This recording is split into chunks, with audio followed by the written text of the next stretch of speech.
to What We Eat Tonight. It's Jennifer. It's so good to see you again. If you're new here, welcome to our channel.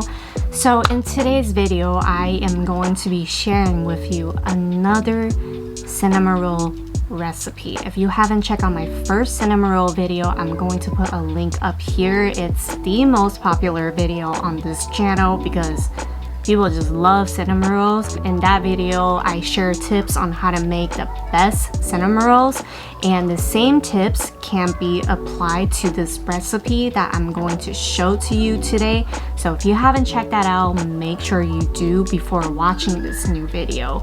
So the cinnamon rolls that I'm going to make today, we're not going to need a mixer, and there's gonna be no need to knead. So I'm back in Taiwan visiting my parents, and my dad's been bugging me for cinnamon rolls for the past couple weeks, but I haven't brought myself to it because I've just been so lazy because it's so hot. And the main reason is because I don't have my mixer with me. All my kitchen equipments are back home in LA, and it's just so damn hot here. I really don't feel like kneading bread dough with my hands. But being the professional baker that I am, I developed this no-knead cinnamon roll recipe. It's actually perfect for beginners if you're just starting to learn how to bake or how to make bread.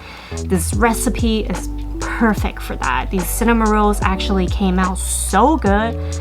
Not gonna lie, I actually like them more than my first cinnamon roll recipe. The cinnamon roll is so buttery and so soft, and it's almost cake-like and very cinnamony, and it's perfect with that cream cheese frosting, and it's great as breakfast with a cup of black coffee. And the best part is, it's so easy to make that it's stupid. To make the dough in a large bowl, combine 1.5 cups of room temperature milk, 2 eggs, half a cup of sugar, and 5 tablespoons of melted butter. Give that a quick whisk. Sprinkle in 1.25 teaspoons of instant yeast and give it another whisk. In the smaller bowl here, I have 3.5 cups of all-purpose flour, 1 cup of bread flour, and 1.5 teaspoons of salt. We're gonna go ahead and combine that with all the wet ingredients. Use a spatula and mix until there's no more visible dry lumps. This should only take about a couple minutes, and believe it or not, that's all it takes to make the dough.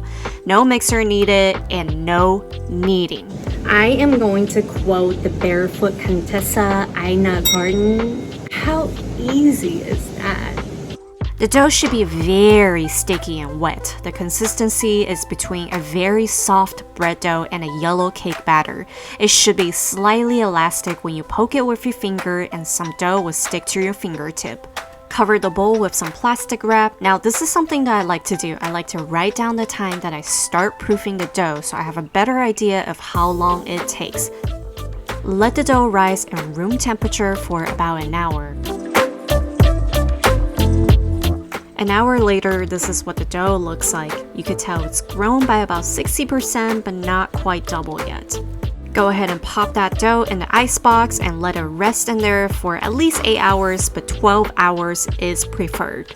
The dough will continue to rise while sitting in the fridge, but the cold temperature will slow down the yeast activity, but slowing down the yeast activity will actually help build a better gluten structure. It's going to be stronger, and it also would yield better flavor. You can leave the dough in the fridge for up to 4 days. I actually left mine in there for 2 days because after I made the dough, I didn't really have time to make cinnamon rolls the next day.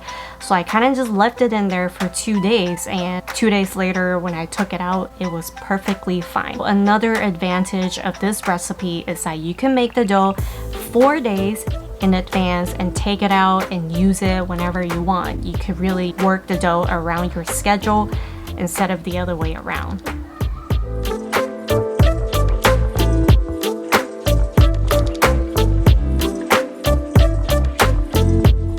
This is what the dough looks like after resting in the fridge for 2 days. You can see that it's gotten a lot bigger and there are a lot of tiny bubbles on the surface. It's not as sticky as before, and when you poke it, it leaves a little tiny indentation and it's springing back slowly. That's a good indication that the dough is fully proofed and ready to be shaped. Before we shape the dough, let's get the cinnamon sugar ready. In a bowl, combine 1.5 cups of brown sugar with half a teaspoon of salt and 2 tablespoons of ground cinnamon. Stir and mix everything together and set it aside. After that, grab a 9-inch by 13-inch baking tray and grease it with a lot of butter. Flour the work surface, then get the dough out by using a plastic dough scraper. Lightly dust the dough with flour and use your hand and the dough scraper to push the dough into a rectangle and start flattening it. Then switch to a rolling pin and roll the dough out into a large 20-inch by 14-inch rectangle. Once the dough is rolled out, evenly spread about 4 tablespoons of super soft butter on the dough sheet. The soft butter is super important here. If it's too hard, it'll tear up the dough, so whatever you do, just make sure it's really soft, and be sure to cover the whole thing.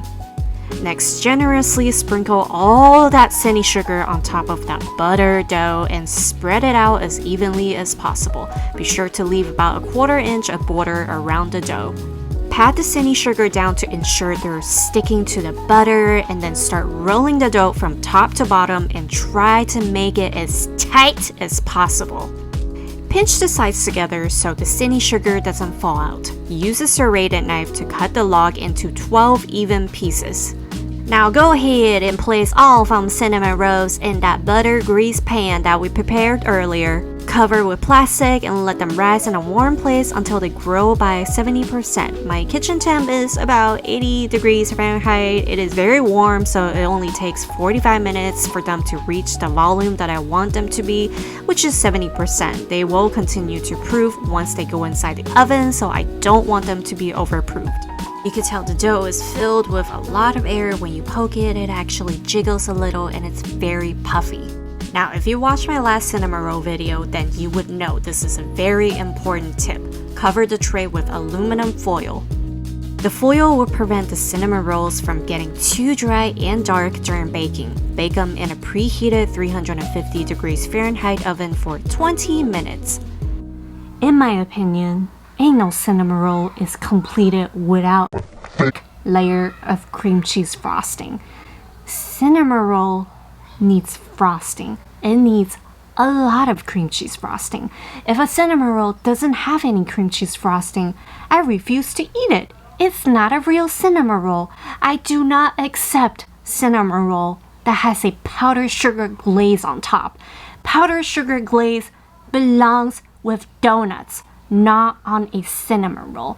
I want a cinnamon roll with cream cheese frosting. Combine 1 pack that's 8 ounces of softened cream cheese with 2 tablespoons of softened butter. Then add 3 tablespoons of maple butter. If you can't find maple butter, you can substitute it with 4 tablespoons of maple syrup. Use real maple syrup, not the breakfast syrup stuff. 1 teaspoon of vanilla extract and a tiny pinch of salt, which I forgot to film, but I promise you it's in there. Mix until everything is homogenized, then add 1 cup of powdered sugar and continue mixing until all the powdered sugar is dissolved. This cream cheese frosting contains less sugar than normal because I'm making them for my parents. They like sweets but not too sweet because we're Asian like that. Feel free to add more powdered sugar if you want it to be sweeter. After 20 minutes, take the foil off. Look at how much bigger they've gotten. I mean, it's kind of like looking at Kim Kardashian's butt. I mean, just like how much it's grown over the past few years. Nothing beats the smell of fresh cinnamon rolls. Take them out of the oven and let them rest for 10 minutes. Pre-slice the cinnamon rolls with a serrated knife before frosting them. And now, smother the cinnamon rolls with all that maple cream cheese frosting while they're still warm so the frosting will melt slightly and ooze from the sides. Once again, I'm gonna quote my coworker, "If this thing is not a calorie bomb, then it's not worth eating." So come on guys, don't be shy. Load it up with all that frosting.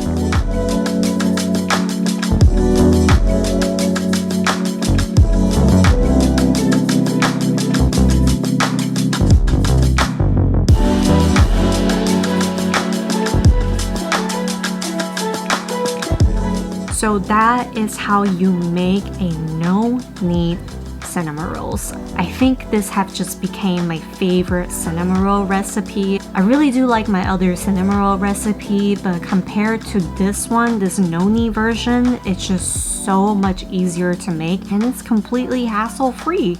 And it's perfect for if you've been trying to make homemade cinnamon rolls but you don't know what to do because you don't have a mixer. I really do recommend you giving this recipe a try. I promise you, you won't be disappointed. So if you feel like you've learned something today, if you like what you saw, make sure you hit the like button and please subscribe to our channel. And I do want to say, in the past few weeks, we've been gaining subscribers very consistently. So whoever you are, if you're subscribed to our channel, if you're watching a lot of our videos, I really appreciate your support. That makes me really, really happy. It's great to have some feedback and seeing that people actually like our videos and hearing from you. All that is great. So feel free to leave a comment below. And thanks for hanging out with us today. We'll see you back in the kitchen next time.